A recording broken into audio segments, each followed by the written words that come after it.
ಶಿವಮೊಗ್ಗದಲ್ಲಿ ಏಪ್ರಿಲ್ ತಿಂಗಳ 19 ಮತ್ತು 20ರಂದು ಕಂಬಳ ಆಯೋಜಿಸಲಾಗುತ್ತಿದೆ. ಈ ಬಗ್ಗೆ ಕಂಬಳದ ಗೌರವಾಧ್ಯಕ್ಷರಾದ ಕೆಎಸ್ ಈಶ್ವರಪ್ಪನವರು ಪತ್ರಿಕಾಗೋಷ್ಠಿಯಲ್ಲಿ ಮಾತನಾಡಿದರು. ಶಿವಮೊಗ್ಗ ಜಿಲ್ಲೆ, ಚಿಕ್ಕಮಗಳೂರು ಜಿಲ್ಲೆ ಈ ಎರಡೂ ಜಿಲ್ಲೆಯಲ್ಲೂ ಕೂಡ ಮೊದಲನೇ ಬಾರಿ ಆಗ್ತಾರಂತ ಕಂಬಳ. ಬಹಳ ಜನಕ್ಕೆ ಕಂಬಳ ಹೇಗಿದೆ ಅಂತ ನೋಡಿರ್ಲಿಕ್ಕಿಲ್ಲ ಶಿವಮೊಗ್ಗ ಮತ್ತು ಚಿಕ್ಕಮಗಳೂರು ಜನ. ಈಗಾಗಲೇ ಕಾಂತೇಶ್ ಹೇಳ್ದಂಗೆ 8 ಲಕ್ಷ ಜನಕ್ಕಿಂತ ಕಡಿಮೆ ಜನ ಸೇರಲಿಕ್ಕಿಲ್ಲ. ಎಲ್ಲ ವ್ಯವಸ್ಥಿತವಾಗಿ ಮಾಡಬೇಕು ಅಂತ ಎಲ್ಲ ಇಲಾಖೆಯು ಕೂಡ ಅವ್ರಿಗೆ ಪೂರ್ಣ ಸಹಕಾರ ಈಗಾಗಲೇ ಕೊಟ್ಟಿದ್ದಾರೆ. ಈಗಾಗಲೇ ಮಾನ್ಯ ಮಧು ಬಂಗಾರಪ್ಪನವರು, BY ರಾಘವೇಂದ್ರರವರು ನಮ್ಮ ಜಿಲ್ಲೆಯ ಪ್ರಮುಖರುಗಳು ಇದಕ್ಕೆ ಪೂರ್ಣ ಸಹಕಾರ ಕೊಡ್ತೀನಿ ಅಂತಲೂ ಕೂಡ ಹೇಳಿದ್ದಾರೆ. ನಮ್ಮ ಜಿಲ್ಲೆಯ ಜನನೂ ಕೂಡ ಇದನ್ನು ಅತಿ ಹೆಚ್ಚು ನಿರೀಕ್ಷೆಯಲ್ಲಿದ್ದಾರೆ. ಏನು 19, 20 ಯಾವ ತಿಂಗಳಲ್ಲಿ?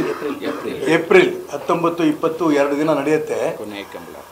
ಇದು ಈ ರಾಜ್ಯದಲ್ಲಿ ನಡೀತಂಥ 25 ಕಂಬಳಗಳಲ್ಲಿ ಶಿವಮೊಗ್ಗದ ಕೊನೆಯ ಕಂಬಳ.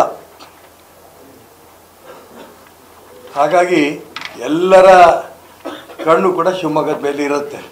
ಹಾಗಾಗಿ ಉತ್ಕೃಷ್ಟವಾಗಿ ಈ ಒಂದು ಕಾರ್ಯಕ್ರಮ ನಡೆಸಬೇಕು ಅನ್ನೋಂಥ ಅಪೇಕ್ಷೆಯಿಂದ ನಾವೆಲ್ಲರೂ ಕೂಡ ಅವ್ರಿಗೆ ಪೂರ್ಣ ಸಹಕಾರ ಕೊಡ್ತಾ ಇದ್ದೀವಿ.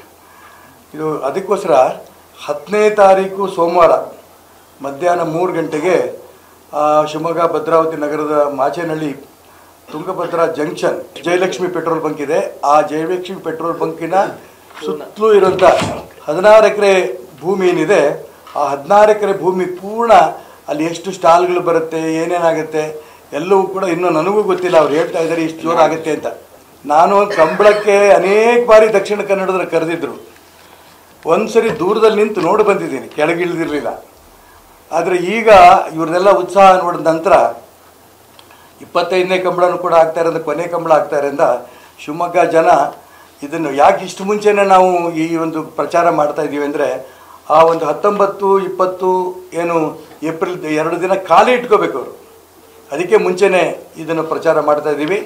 ಮತ್ತು 10ನೇ ತಾರೀಕು ಬರೋ 10ನೇ ತಾರೀಕು ಇದ್ರ ಗುದ್ಲಿ ಪೂಜೆ ಕೂಡ ಆಗುತ್ತೆ. ಎಲ್ಲ ಅವರು ಅನೇಕ ಹಿರಿಯರ ಹೆಸರು ಹೇಳಿದ್ರು, ಅವರೆಲ್ಲರೂ ಬರ್ತಾ ಇದ್ದಾರೆ. ತಾವೆಲ್ಲರೂ ಕೂಡ ಆ ಒಂದು ಗುದ್ಲಿ ಪೂಜೆ ಕಾರ್ಯಕ್ರಮಕ್ಕೆ ಬರಬೇಕು. ಒಟ್ಟಾರೆ ಒಂದು ಸಾಂಸ್ಕೃತಿಕ ಪರಂಪರೆಗೆ ಇದೊಂದು ಮುಕುಟ, ಇದರಲ್ಲೇನು ಅನುಮಾನ ಇಲ್ಲ. ಇದು ಶಿವಮೊಗ್ಗದಿಂದನೇ ಆರಂಭ ಆಗ್ತಾ ಇರೋದು ತುಂಬ ಸಂತೋಷ. ತುಳುನಾಡು, ಮಲೆನಾಡು ಎರಡೂ ಒಟ್ಟಿಗೆ ಸೇರಿ ಆಗ್ತಾ ಇರೋಂಥ ಒಂದು ವಿಶೇಷವಾದ ಕಂಬಳ ಕಾರ್ಯಕ್ರಮದಲ್ಲಿ ಎಲ್ಲರೂ ಕೂಡ ಭಾಗವಹಿಸಬೇಕು.